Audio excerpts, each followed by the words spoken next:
There we go. We're up and running now. So I'll hand you over to Steve. So if everybody goes to Steve's picture at the top and clicks on the three little buttons, you can actually pin Steve so he stays center screen. Oh, really? I wouldn't pin on him. Yeah, that's right. Yeah, got it.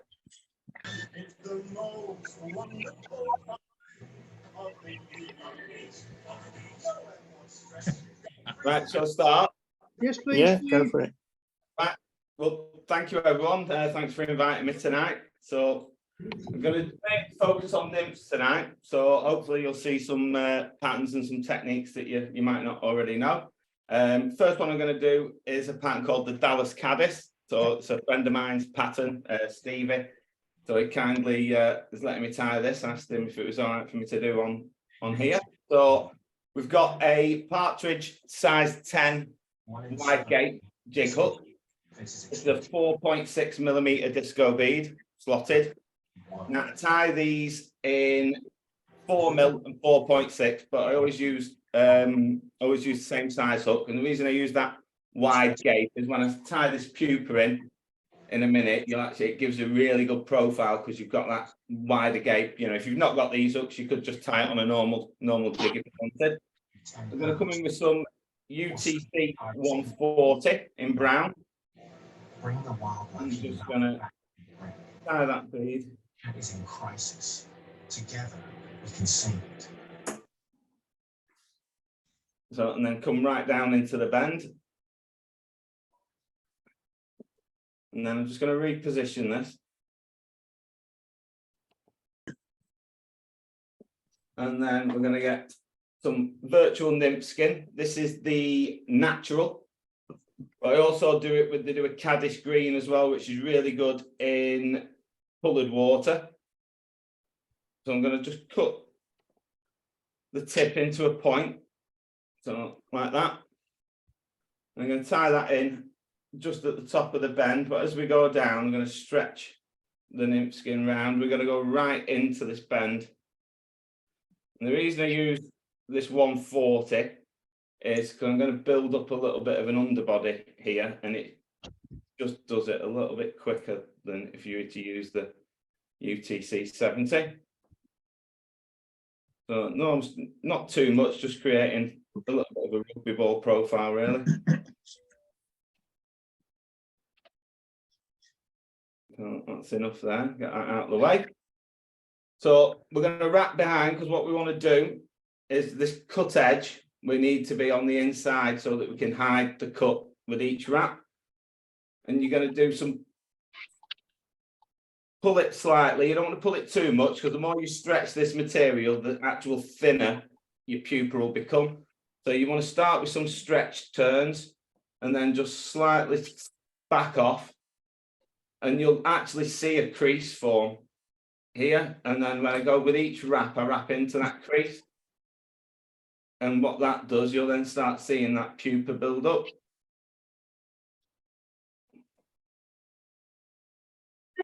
And then as you get into the bend, or around to the shank, should I say, start stretching it so you can taper it back in. Like that. And then just back this off, and we're going to tie that off. Now, if I was tying these to my box, I'd do them in stages. So I'd do sort of, you know, half a dozen like this and tie off, and then I'd come in and do the next step. So I'm going to reposition it in the vise. Now, you could keep with this thread if you wanted, but I like to tie this off and then come in with some GSP, just because when I do the final stage, I just find it hides nicely behind the bead. So I'm going to tie this in.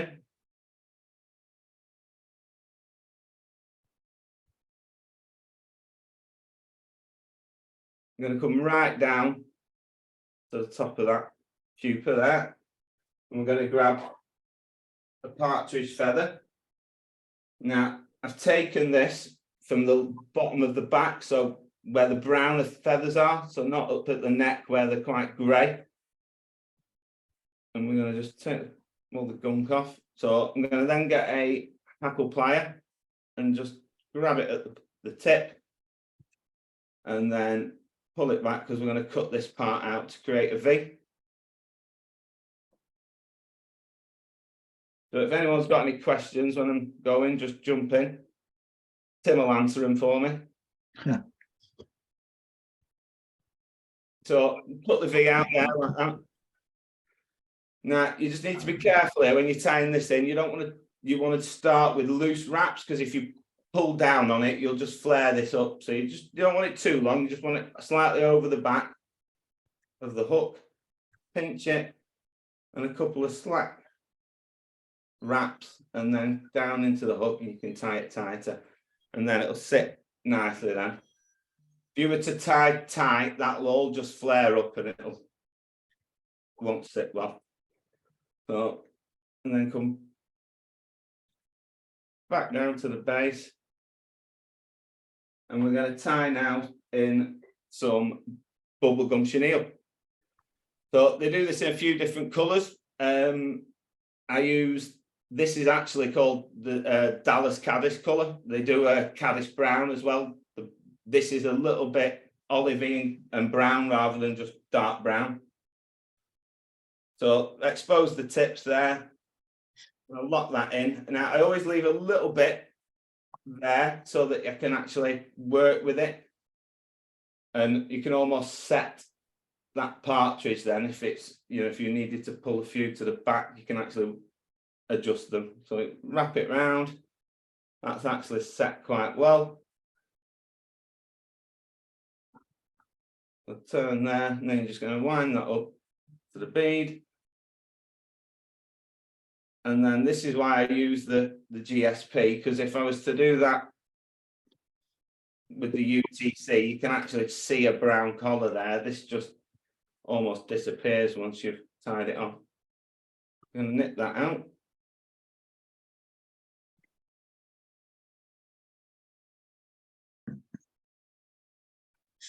Whip finish.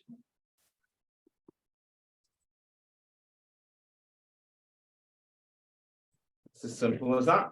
That's the Dallas Caddis. Lovely, Steve. Interesting. Any questions? Nice and simple, isn't it? It is, yeah, really simple. It's just getting that once you've got the pupa, and as I say, if you stretch too much, you end up with a really small pupa. Whereas you want it to have, you want it to be bulbous really, and then taper in as you put your chenille in. So, but yeah, really easy to tie. And that's got to be my best point fly for grayling. Bar none. That's the Dallas Caddis. Hi, Stephen. It's Pete Smith here. Hi, Pete. Hi. I missed the start of the talk. What bead are you using there? It looks like a disco tungsten bead. It is. That's put one back in the vise for you. So it's a size 10 partridge wide gate, the SLJ. Yep. And I do them all on size 10, but this is a 4.6, and I do them in 4mm as well. Yep. And that's silver, or is it just a? That's actually black nickel, that one. Oh, okay. But I do a few orders for people, and they prefer them with the silver bead. I just really like the darker bead and the disco. Yep. Thank you very much. Stephen, I've got a question. It's John here. It was Rosemary, but it's definitely me. You haven't. I don't think you secured the bead on the hook. You didn't. You don't use glue, or you don't use a build-up of thread or anything like that. I did. That's another reason I used the 140 on that one, because when you use some of the 4.6 or 4.5 mils, they're quite big slots. So I actually use the 140 because it builds up a little thread down behind to jam that bead at the eye. Okay, I obviously missed that. Okay, thanks very much, Tom. No worries. For all of you guys that have joined later, if you go to Steve's picture at the top and click on it, there'll be 3 little dots. If you click on those 3 little dots and click pin, Steve will stay center of your screen no matter who's talking. Sorry, Steve. No, you're all right. So I'm going to do another Caddis pattern for you. So there's no real name for this one. It's just like a scruffy grub, really, I suppose is the best way to describe it. It's also using some of the nymph skin again. So first thing you got to do with this one. So we've got again at size 10. This is the Grab pupa by Partridge in a 10 with a gold 3.5mm countersunk bead. I would do these. I do some 3mm versions as well, in which case I'd come down to a size 12. So I've got to build up an underbody here. So great material for underbodies is the uni stretch floss. Oh yeah. So it just builds them up quickly. You know, some people build up underbodies either with dubbing and things like that, but I just find this is a really good material for it. So we're going to tie that in behind the bead there. And we're going to come right round into the bend. So this does take a bit of time. Again, if I was doing a quantity of these, I'd do all the underbodies first. So come back up on itself. But you actually want to stop. You don't want to go right up to the back of the eye here. So you want to just stop short, come back down.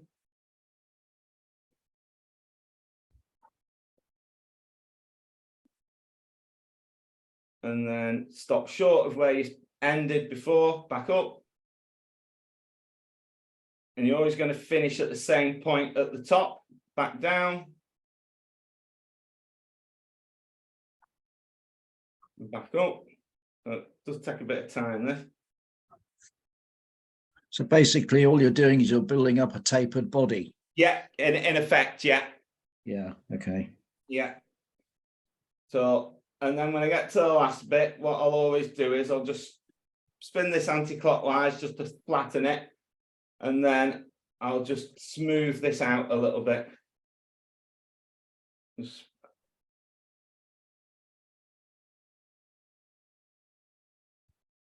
And after you've done a few of these, you kind of know what sort of shape and profile you need to get the end result. And then that's there or thereabouts. So we're going to tie that off.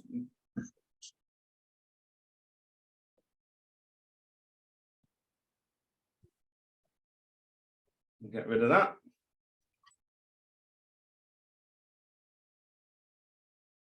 So then we're going to come in with some GSP again.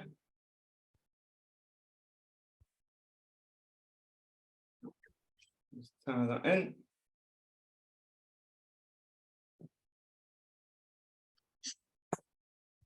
And then grab our, again, this is natural nymph skin. I'm just going to cut that to the point, exactly the same as we did with the previous fly. So nice little point. I'm going to tie that in towards the end. Again, just stretch as you come down. Right into the base. Now come round, what we're going to do is we're just going to hang this out the way and leave that thread there now, out the way, as we wrap this body. Now, just give me 1 second. I did have I put it, there we go. So you're going to need, when you're doing this, you're going to need another bobbin, again, with some GSP, ready to tie this nymph skin off when we get to the top. So same as we did before, we're going to come round the back so that that cut edge is on the inside with some slight tension and then slacken off as we work into the body. And again, that'll just help create that profile.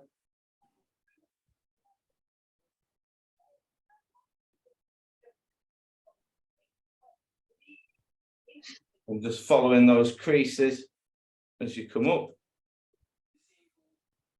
And then as you get towards the top, you're just going to start stretching a bit more, and that'll taper it back in to behind the bead.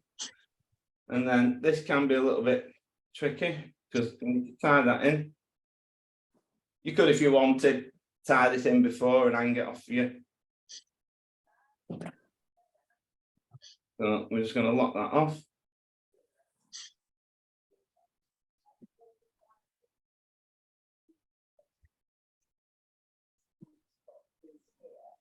Always make sure that's tied in. Last thing you want to do is then come and cut this out, and then your whole thing unravels live on YouTube. So I'm going to tie that off now, get rid of the GSP. So, and then come back with our first piece. Now, we're going to grab some dubbing. So this is the Vicuna March Brown. And we're going to just loosely do a dubbing noodle. You know, these don't have to be tight. You want them quite loose because we're going to brush this out afterwards as well.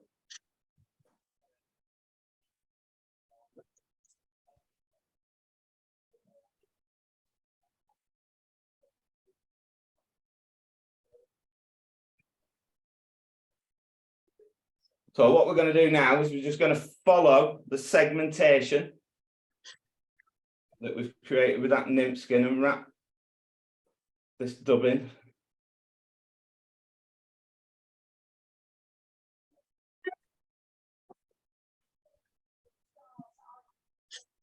So now get rid of that bit, get rid of the excess. And then grab a dubbing brush and we're going to brush this out.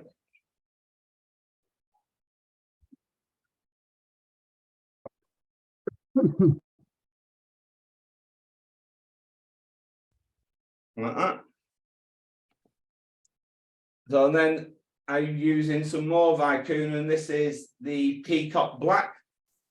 So what you want to do first is just, you only need a little bit at first to do a little noodle.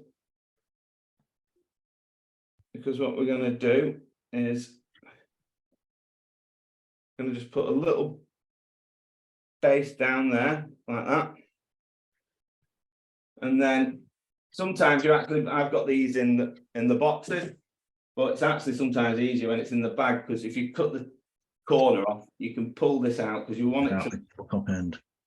You want to, it's quite a long fibre, and that's what you want, because we're almost going to create like a veil now. So we're going to put that on like that, anti-clockwise spin to loosen the thread and come around, a couple of turns around, and then pull everything back and a couple of turns in front.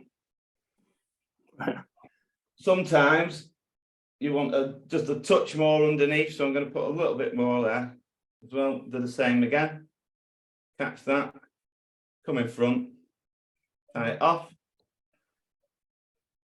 And then I'm going to get a tiny little bit more and just do another small noodle, and this will just help fix that bead in as well.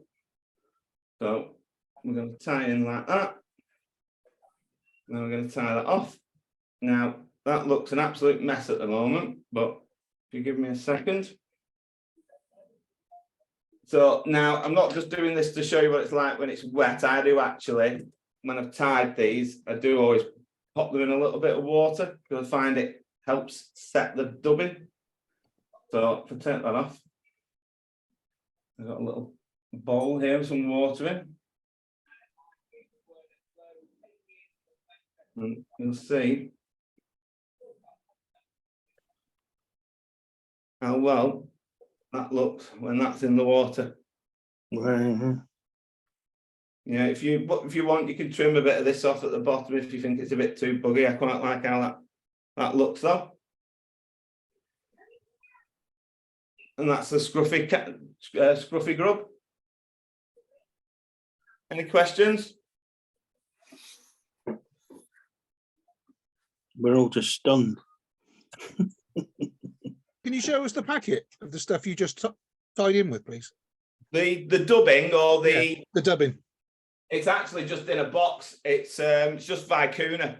All right, okay. Really nice dubbing.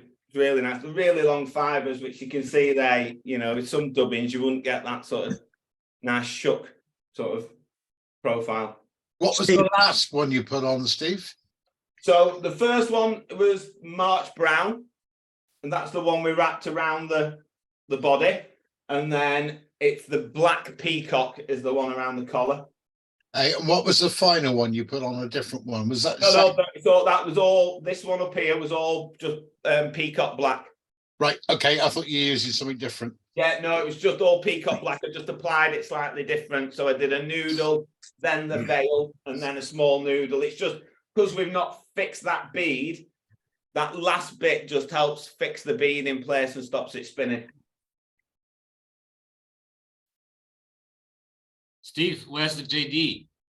I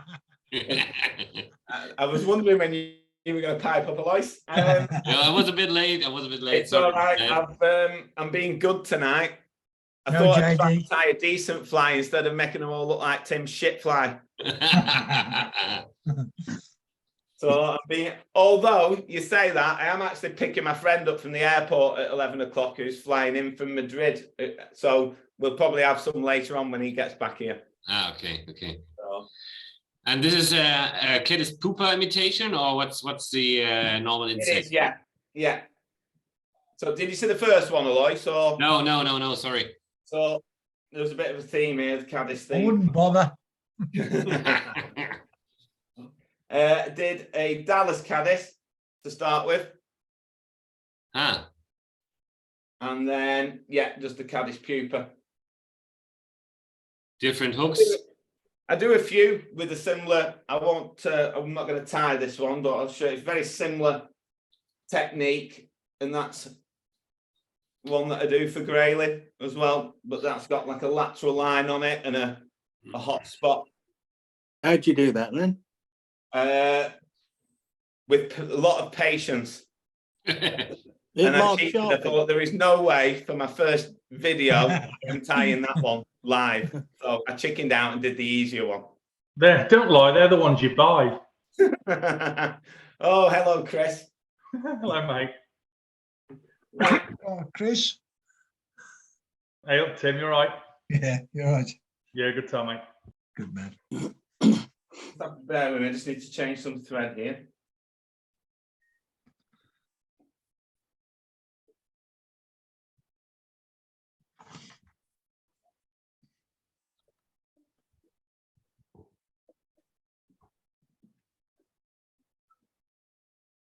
So I'm going to tie a Perdigone now for you, the gasoline.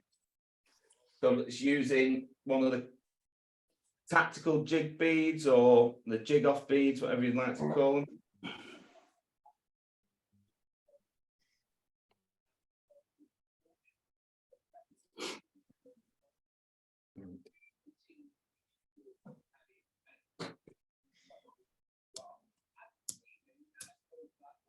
So I prepared this a little bit earlier. So I've just glued that bead on with some of the Gulf super glue gel. Obviously you get different quality beads, some have bigger eyes than others, so it can be a bit of a pain in the arse sometimes to get to stick. So the gel always helps because obviously it's thicker, so it doesn't just run as much. So I've glued that on there. I'm going to come in with some UTC 70 in red.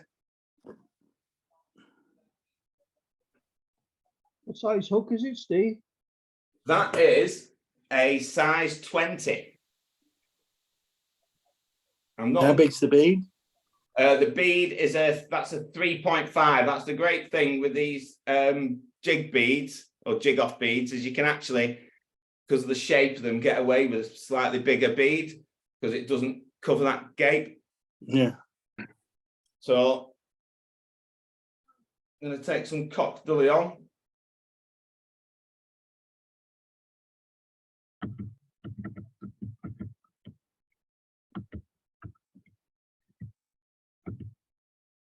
Flatten the thread.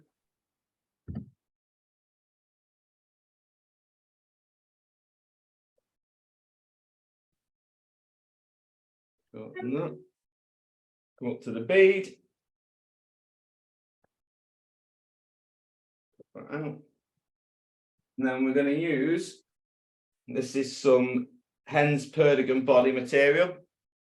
So this is the PBF 233. Now they do these in different thicknesses. So this is the 1/69. So it's quite a thin material. So I'm going to just pull that under the thread. Go down to the tail. I'm just going to build a nice tapered body. And using this UTC is great for that because obviously it's a really flat thread.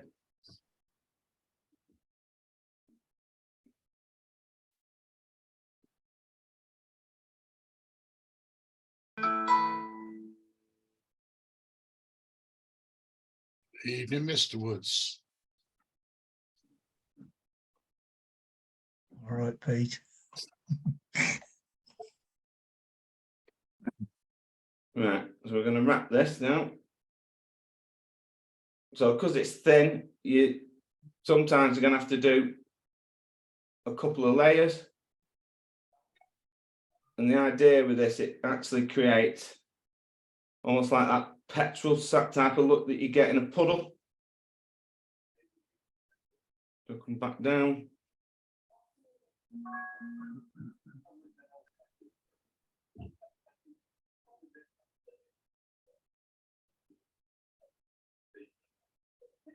Go. Tie that off. So always want to tie off behind the bead here, because when we come in and do some of the resin work, any of your little tails that you've got, it'll hide. So I'm going to spin that around and tie this off. And this red thread also creates a little bit of a hot spot.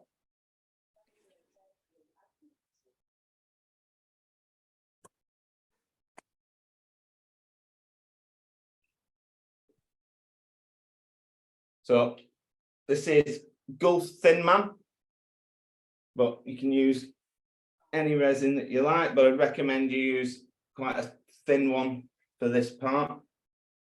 Just going to put a little bit on. You don't want too much.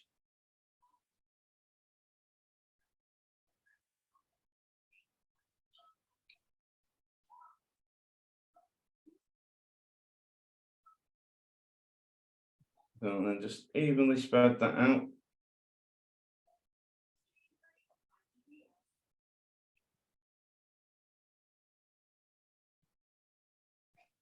And then give it a zap.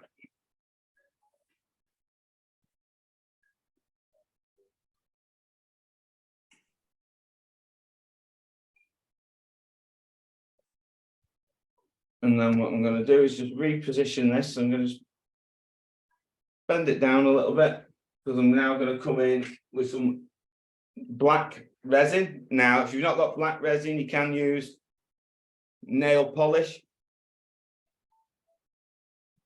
But ask your wife first before you nick a nail polish. And then we're going to put a little bit in behind the bead there. And then cure that.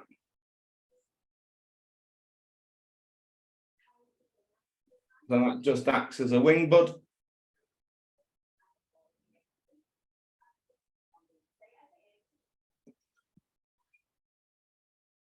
And then that's your gasoline.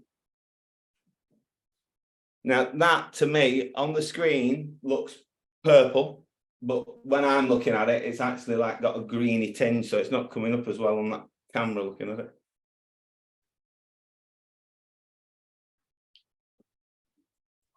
So, any questions?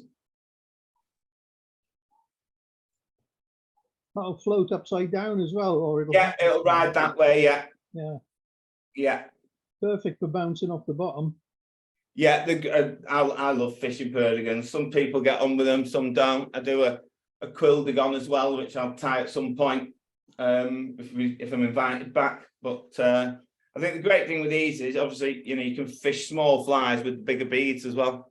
And with these jig beads, if you were to take a 3.5mm normal slotted bead against a 3.5mm jig off or tactical bead, this is going to weigh a lot heavier because it's got more tungsten in it as well. How many tippets or tips do you break? Did you break off in the past with that kind of fly? What snagging on the bottom? Now, tips of the rods. If you cast it, then or do you only fish it with the Euro nymphing? Oh yeah, no, I've just Euro nymph with these. Yeah. But the other one is No, I something do you do could some have small ones casted. which I'd use on like a dry dropper. Yeah. But my casting's crap anyway, Alois, so it doesn't matter. Oh, brilliant.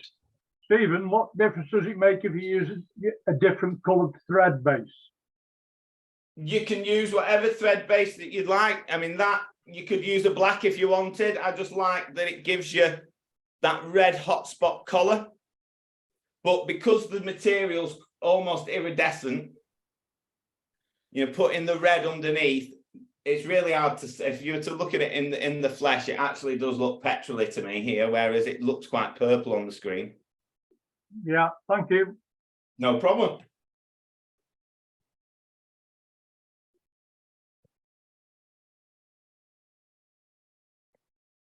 Right. It's amazing. I did a run through last night and we'd had a few drinks and it took a lot longer last night than it seems to be doing now. Always away. I know. Stephen, away from the fly tying, how do you like your vice? I love it. Yeah, I love it. It's amazing. Yeah, I was just telling Derek before, I've just got it on a C clamp tonight. I picked it up today. So it just helps with, if I've got the camera on and things, it just helps get a bit more room behind the table. I had it stacked on books before to get it to the right height. So, but yeah, it's a mega vice. They're not the cheapest, but it's a vice for life. It's a great tool. Yeah. Stephen, what sort of vice is it? It's a Premier vice. It's a Premier, is it? Yeah, Right. it's a Premier. Yeah, they were at the BFFI, the small company. It's more of a labour of love for him than a real business. He actually makes, I think he makes parts for like the aeronautical industry. Yeah. So he just kind of makes these as a passion project, really. But they're mega. They're awesome. Do you not normally use a C clamp? Do you usually? No, I normally have it on the pedestal. Yeah. Yeah, it's just with having the camera behind on my desk and things, it just helped to get the vice closer to me and the camera further back, and not perched on 3 different books to get it to the right height. I found myself looking at it the other day and the camera was just slipping down off the book, so I thought I'll be a bit more professional today. Right. So this one is one that's called the reversed quill. So it's using a tactical bead again. This is a clink hammer hook. This one's a size 14 and we've got 4mm bead in here. I'd tie these on a 16 and a 3.5 and a 4 as well. So now I might have to, I'm going to have to. How's that look? Can you see that fine? Yeah. I see it, yeah. This one's tied upside down. Sorry, someone's ringing me.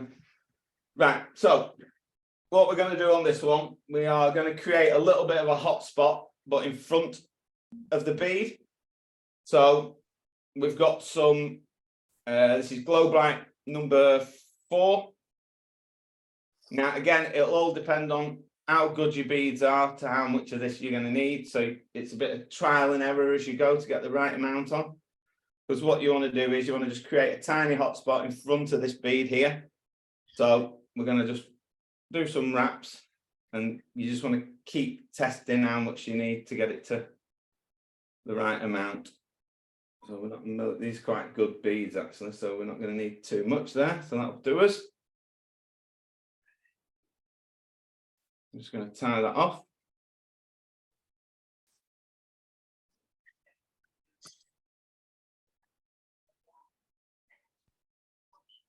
And then we're going to get a little bit of thin man resin.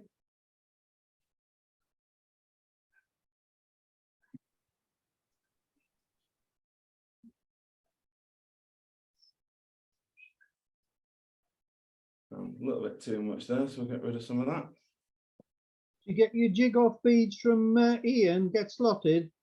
Yeah, yeah.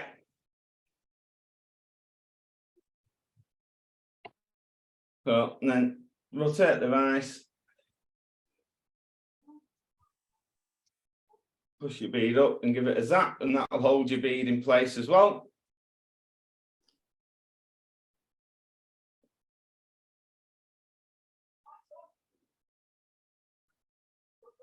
So you can see you've got a nice little hot spot at the front of the bead. Now, what I have realised is I've not changed my thread, so sorry about that. Just give us a second.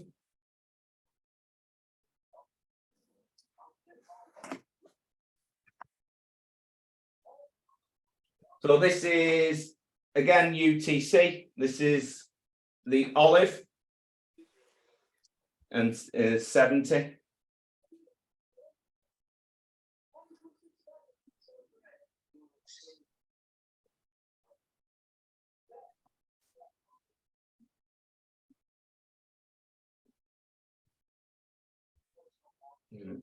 So we're going to tie that behind the bead. Bit of a tag.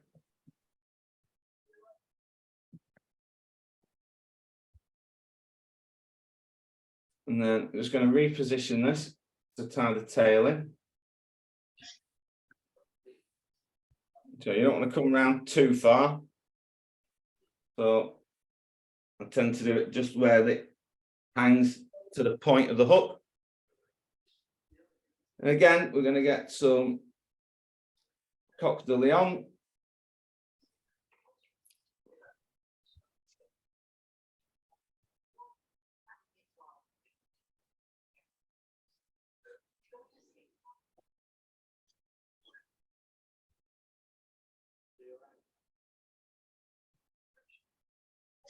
Make that a bit shorter.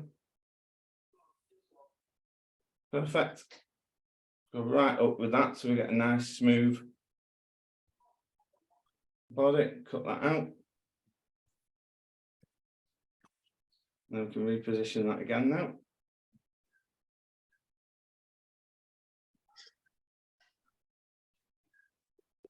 So I'm going to tie down to the tail. And we're going to do some anti-clockwise turns to flatten the thread. And I'm going to grab a golden olive stripped quill.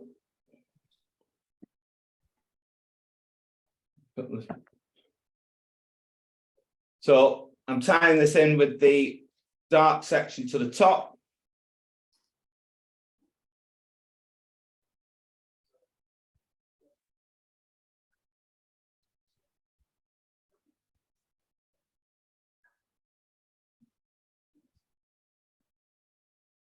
And go right down to where the tail starts, and then back up.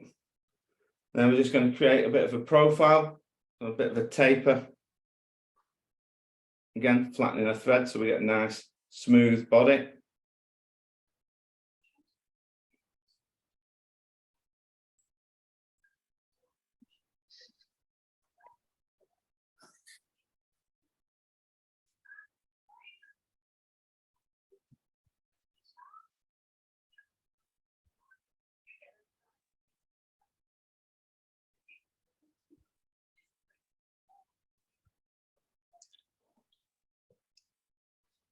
That should do us. Like that. And then we grab a hackle plier. This is where I hope and pray it doesn't snap on me. I've split.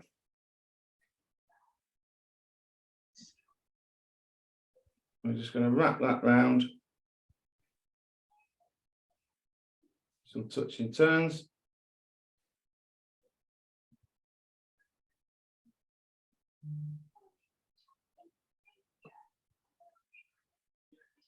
Now you could do this is golden olive, you could do this in olive, you know, you could do it with a natural, completely up to you.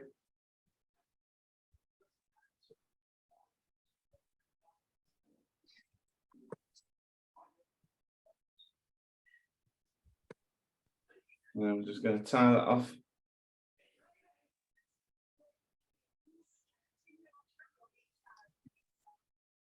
No. Couple in front to lock it in. Just nip that off.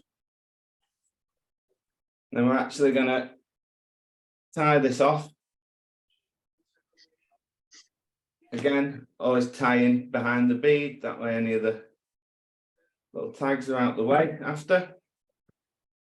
And then we're going to grab some more Thin Man. Now, you know, it's up to you. If you could just put super glue down and wrap it if you didn't want to go to this trouble. I just really like the way it looked once you put resin on. And if you look at any of my flies on Instagram, I use a lot of resins. So again, don't want too much. Just, and then leave that as that.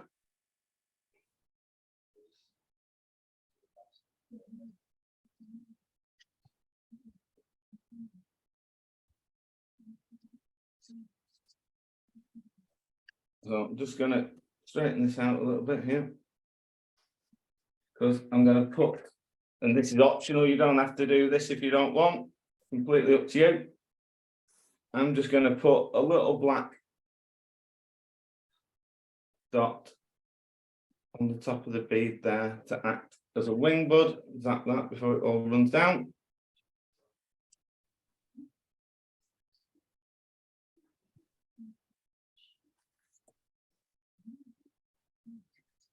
And then I'm going to come in with some GSP again.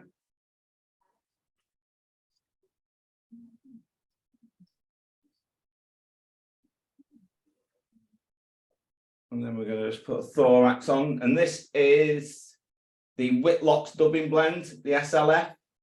And it's red fox squirrel thorax. Really nice colour.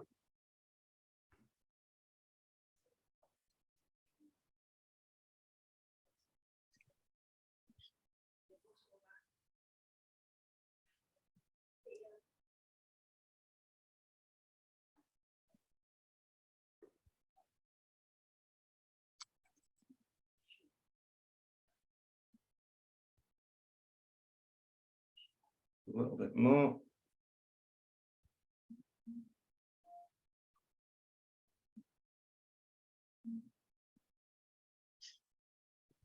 And then the reason I've come in with the GSP again is that when I tie off here, it almost just vanishes. If you did it with the UTC, you'd almost see the olive.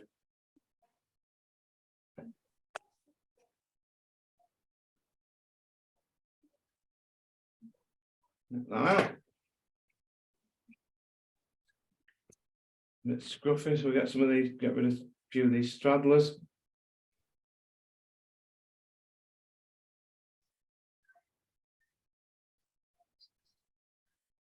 That's the reverse quill. Nice, I like that. Yeah, I got into the they did a trout box with Vision and Gulf, and that actually got into the final, that fly, for that. So I didn't win, but close, but no cigar. So yeah, any questions?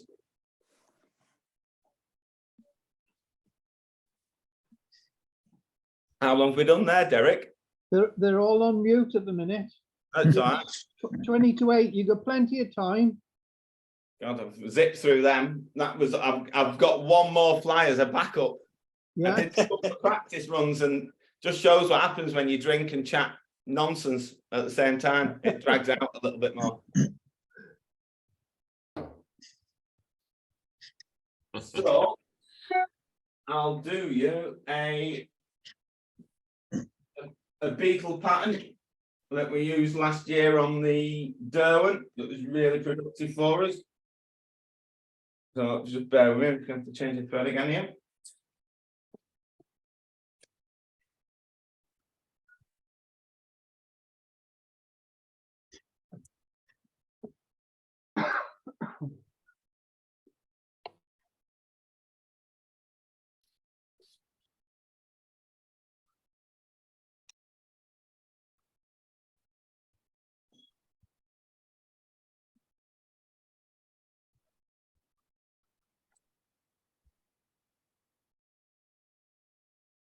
Right.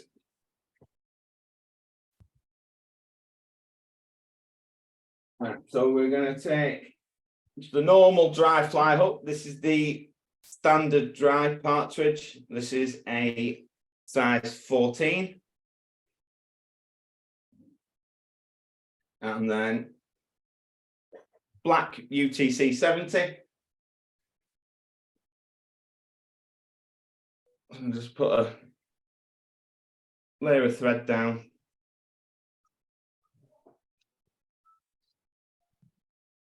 And then come up to there.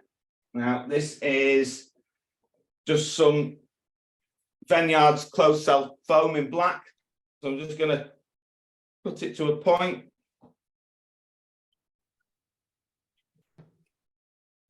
Like that.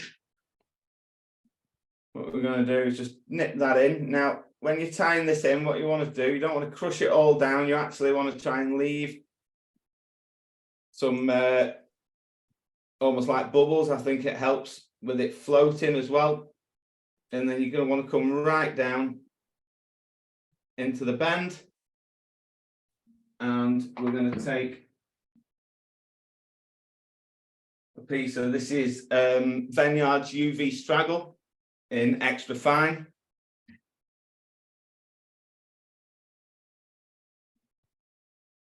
Tie that in. Again, you just want to be careful. You don't want to crush all that foam, because that really does help with it floating. And then wrap this in. And as you're wrapping, you want to pull the fibres back.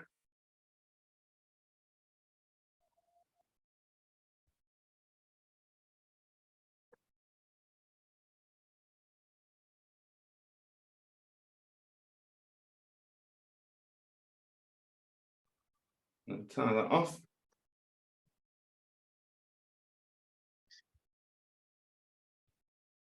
Get rid of that.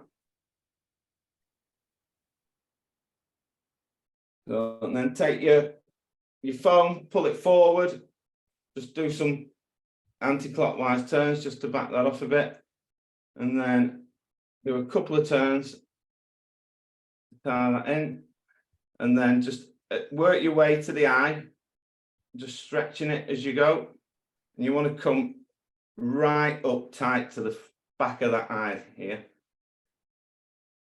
That's perfect. And then come back into the middle, and we're going to take this some aero wing, the pink one in fine. So it's just one strand, it comes sort of 4 ply. So I've just taken one piece, going to double it over.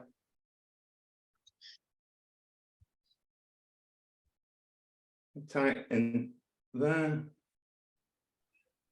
A couple of turns, and then pull it back on itself, and then go back to where you created your body. So, and then what I do, I almost sort of post this now a little bit like you would a parachute. So just come round, just helps gather it all together. Like that. And then back to the front. And then I'm just going to grab some dubbing. So this is ice dub in peacock.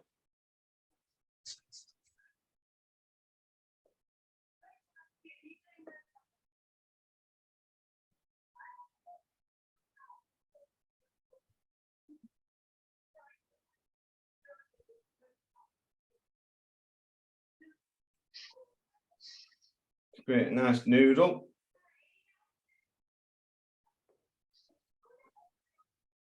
And then get a nice head or thorax. And then you want to finish at the back there where you tied your body in. And then we're going to just pull the foam back.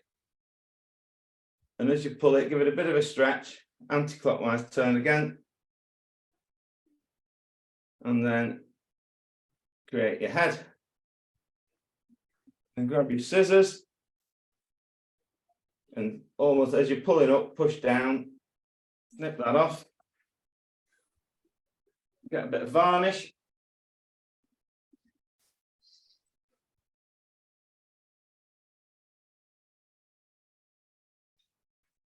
Bit of varnish on your thread.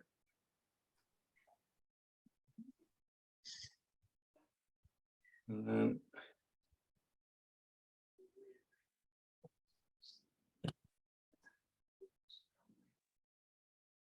the whip finish.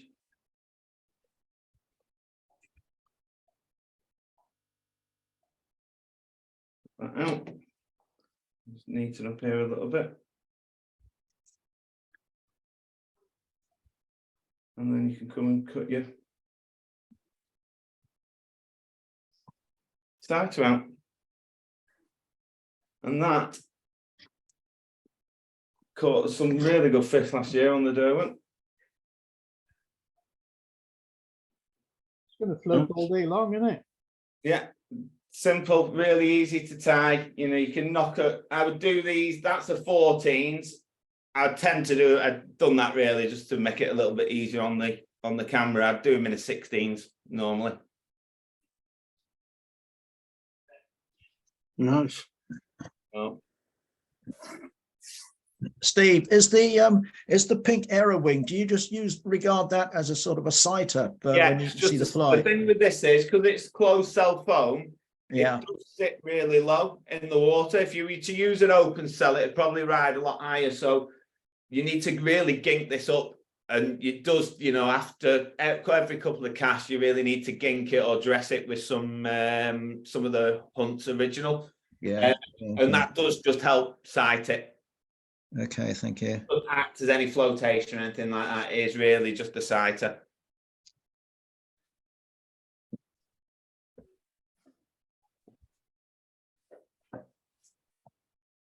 And that's probably the shortest one you've ever had, but that's me all out slides now, I'm afraid. One last Over week. to Was the Tim. shortest. Sorry, Derek. The one last week was the shortest. Oh, was it? Oh, yeah, it never happened. No, he was Melvin was poorly. Oh, God. Let me just, there you go. Oh, gone. I know, yeah, no, I'm coming back. I'm just pressing buttons for the sake of it here. No. Your face finally. Oh, that's the Handsome voice. figure of a man. Fantastic. No, well, I hope you enjoyed that. Thanks for having me. Yeah. Yeah, it's very That good. was really good, Stephen. Thank you very much. Thank you very much indeed, Steve. Thank And thanks, Derek, for organising it.